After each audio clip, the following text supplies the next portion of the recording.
Pemirsa, sebanyak 60 calon anggota Komnas HAM mengikuti uji publik di Jakarta. Masyarakat dapat menyampaikan masukan, pertanyaan, dan menyampaikan catatan rekam jejak kepada setiap calon. Bahan tersebut akan menjadi pertimbangan bagi pansel untuk menentukan 14 nama yang nantinya akan diajukan ke DPR RI. Panitia seleksi calon anggota Komnas HAM periode 2017-2022 menggelar uji publik 60 calon anggota Komnas HAM.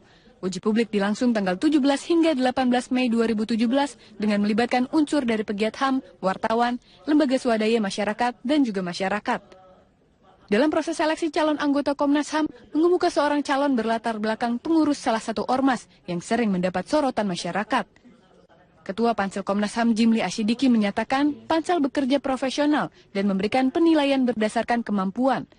Ia menegaskan setiap orang memiliki hak untuk mengikuti proses pencalonan, termasuk yang berlatar belakang anggota ormas.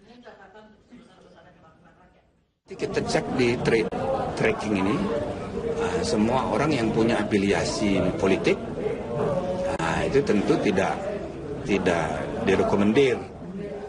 Kalau dia hanya ormas, ya tidak apa-apa. Tapi ormas pun ada preferensi, ya, maka kita harus perlakukan semua ormas adil aja. Nanti kalau memang itu dari segi kemampuan, dari segi integritas, dari segi itu tidak memenuhi syarat, ya tentu tidak akan lolos. Kekurangan fisik tak menjadi penghalang semangat penyandang disabilitas Bahrual Fuad untuk maju sebagai calon anggota Komnas HAM. Fuad yang tengah menempuh pendidikan S3 di Universitas Indonesia ini menyatakan edukasi menjadi hal yang dibutuhkan masyarakat saat ini di tengah maraknya diskriminasi agama dan HAM. Bagaimana Komnas HAM ke depan nanti bisa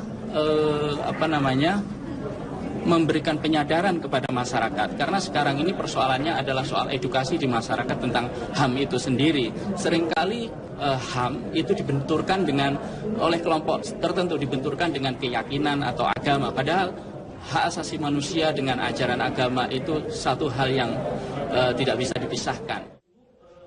Dari 60 calon ini nantinya akan dipilih 14 nama untuk diajukan ke DPR. Selanjutnya DPR akan memilih 7 orang untuk ditetapkan sebagai anggota Komnas HAM periode 2017-2022. Tim Liputan Metro TV. Polda Metro Jaya menerbitkan surat perintah membawa paksa Rizik Syihab. Surat tersebut dikeluarkan setelah Rizik 2 kali mangkir dari panggilan kepolisian terkait kasus konten pornografi. Kabid Humas Polda Metro Jaya, Kombes Pol Argo Yuwono menjelaskan surat perintah membawa Rizik Syihab adalah surat kelengkapan bagi penyidik yang dikeluarkan oleh Direktorat Kriminal Khusus Polda Metro Jaya. Setelah surat perintah membawa Rizik dikeluarkan, tim penyidik akan melacak keberadaan Rizik. Polda Metro Jaya juga menerbitkan surat perintah membawa Ketua FPI Jakarta Muhsin Alatas untuk diperiksa sebagai saksi. Kasus juga Metro Jaya telah melayangkan 2 kali panggilan terhadap Rizik Syihab 25 April dan 10 Mei lalu sebagai saksi dugaan percakapan bernada pornografi. Namun Rizik mangkir dalam 2 kali panggilan pemeriksaan.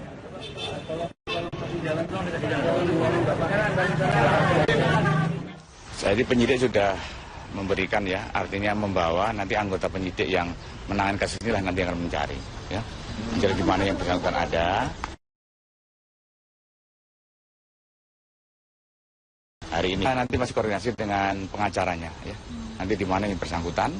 Kita cuma berharap untuk segera hadir ke pemanggilan itu. Berarti akan koordinasi juga. Jadi surat pertama membawa ini untuk penyidik, ya, di situ, ya. Kan yang disuruh membawa siapa? Penyidik yang disuruh membawa, kan gitu. Jadi penyidik nanti membawa surat itu, yang nyuruh siapa? Pimpinan penyidik. Putri dari Presiden Soekarno, Sukmawati Soekarno Putri mendatangi Polda Jawa Barat. Kedatangannya untuk membahas kelanjutan kasus penodaan lambang negara dengan tersangka Rizik Syihab. Sukmawati hadir di Mapolda Jawa Barat sekitar pukul 4 sore didampingi tim pengacaranya. Pelapor kasus penodaan lambang negara tersebut langsung memasuki Mapolda dan melakukan pertemuan tertutup dengan pihak Polda Jawa Barat. Sukmawati bermaksud membahas kelanjutan dari kasus penodaan lambang negara dengan tersangka Rizik Syihab, dan hingga kini pertemuan masih berlangsung.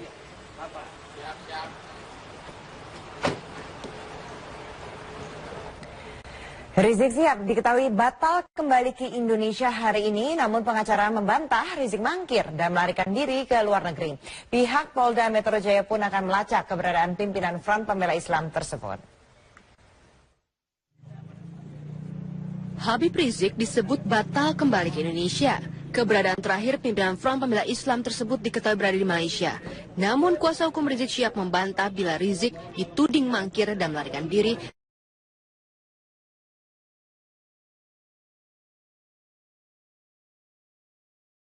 Umroh, jelas kan? Ya umroh. Lalu dalam umroh itu diterbitkan lagi surat panggilan, itu loh. Ini alasan dia nggak datang nih kan ada alasan nih, ibadah umroh itu diterbitkan lagi gitulah, ya surat panggilan gitu. Sementara dia juga harus sekolah kuliah menyelesaikan prestasinya. Yang melarikan diri itu beda.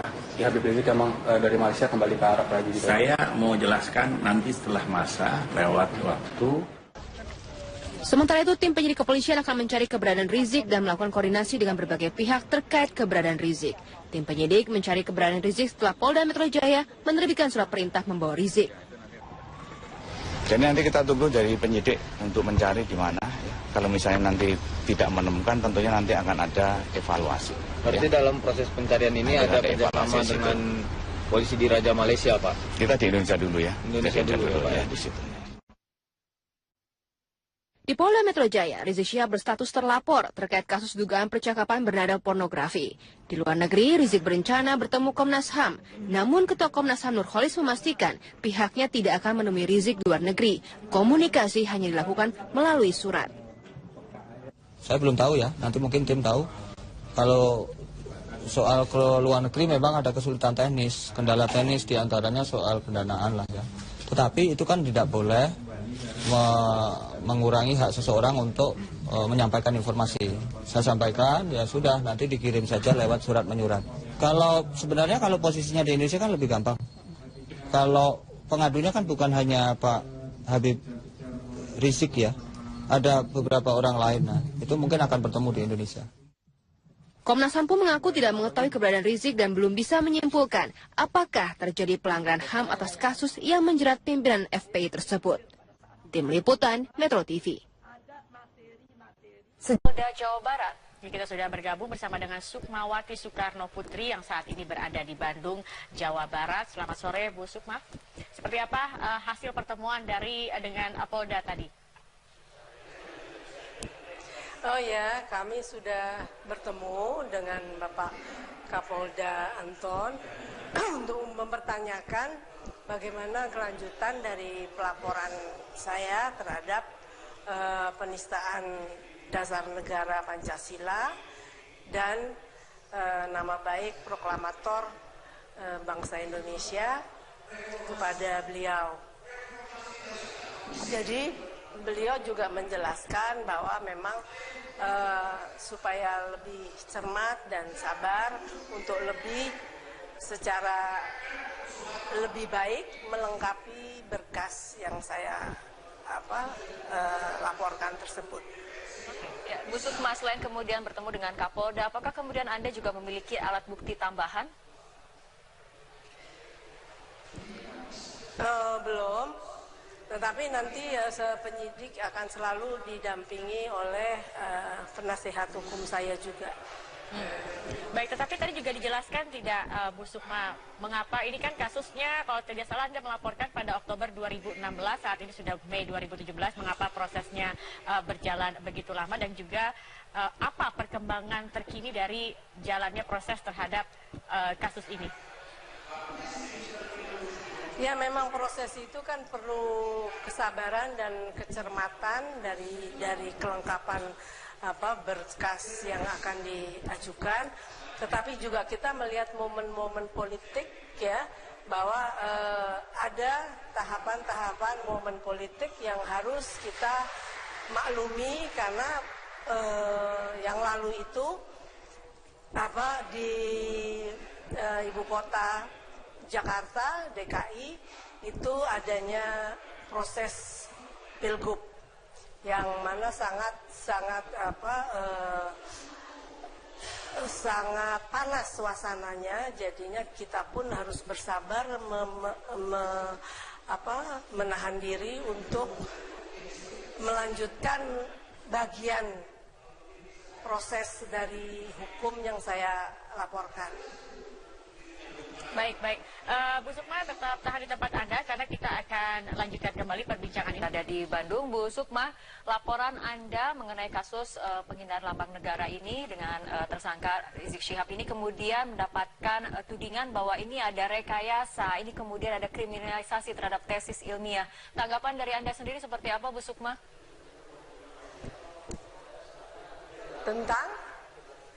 Tentang bahwa laporan ini ada tudingan bahwa ini ada rekayasa di balik laporan ini dan kemudian adanya upaya kriminalisasi terhadap tesis ilmiah seperti itu. Tanggapan dari Anda sendiri terhadap tudingan seperti ini bagaimana?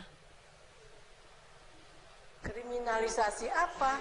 Kata-kata dia yang sangat tidak berakhlak ya dan mengandung unsur kriminal ya.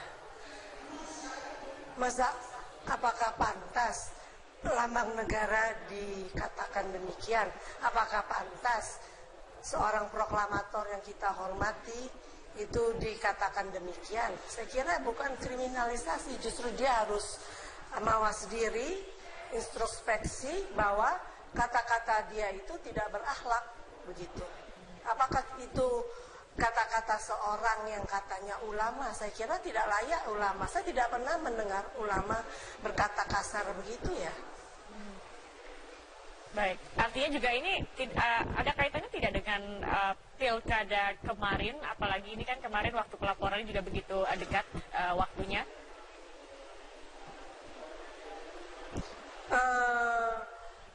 Maksudnya ada kaitan dengan pilkada?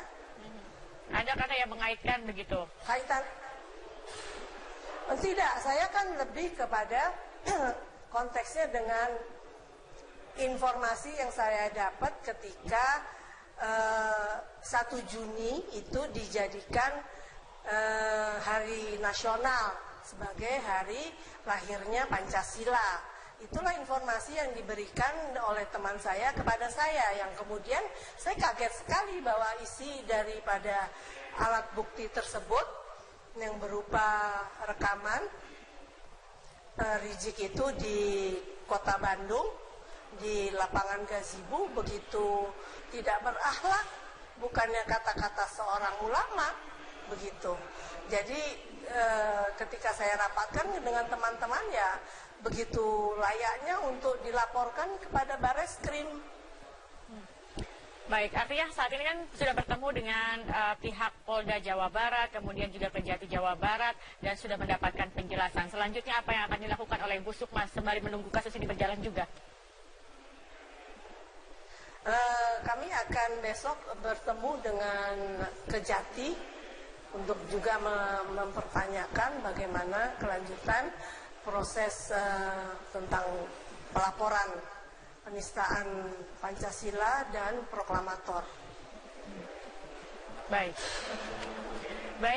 Ibu Sukmawati Soekarno Putri telah bergabung bersama kami. Terima kasih atas kesempatan Anda pada malam hari ini, dan pemirsa kami masih